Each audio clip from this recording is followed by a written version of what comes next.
જ્ઞાની છો અને મહાપુરુષો છો, તમે અનુભવી છો, એટલે મને બતાવો કે 7 દિવસમાં મુક્તિ મળે એવું સાધન. રાજાએ જ્યારે આવો પ્રશ્ન કર્યો ત્યારે બધા ઋષિ મુનિઓ એકબીજાના મોઢા સામે જોવા લાગ્યા.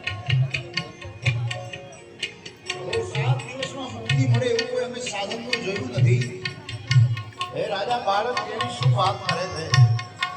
અમારા પોથીના પાના ઉથલાવીને જોયું પણ ક્યાંય 7 દિવસમાં મુક્તિ ન મળે. કારણ કે હજારો જન્મ વીતી જાય છતાં મોક્ષ ન મળે. 7 દિવસમાં મુક્તિની વાત કરે છે રાજા.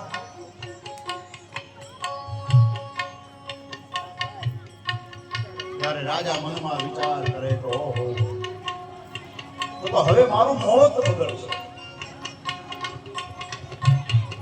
અરે મારું મોત બગડે અને હું નરકનો અધિકારી થાવ એની મને કોઈ ચિંતા નથી, પણ મારા પૂર્વજો મારા પાપને કારણે નરકના અધિકારી એનો મને રંજ છે. મારા પૂર્વજોના બતાવ્યા માર્ગ પ્રમાણે હું ચાલી.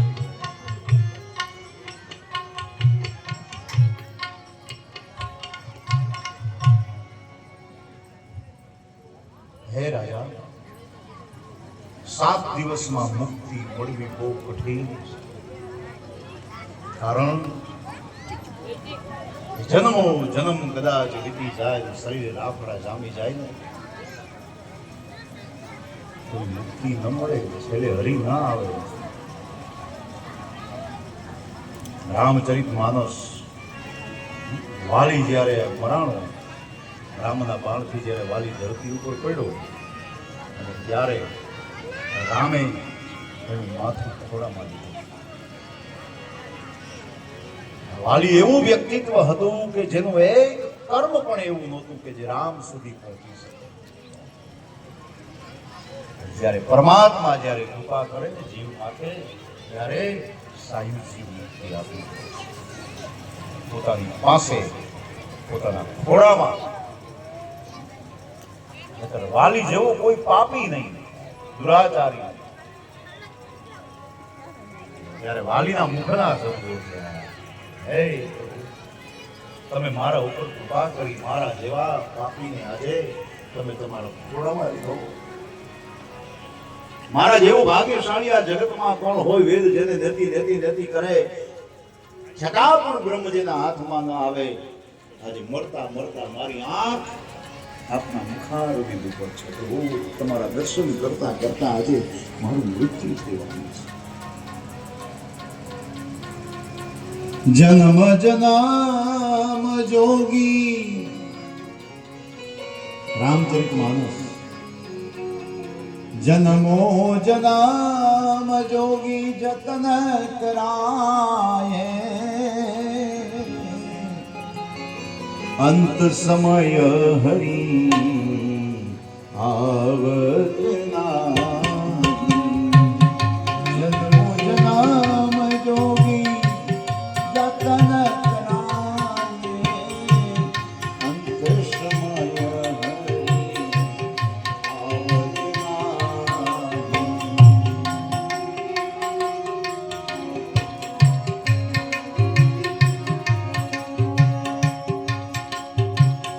મંગલ ભરા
રાજાને જ્યારે બધે જ્યારે નિષ્ફળતા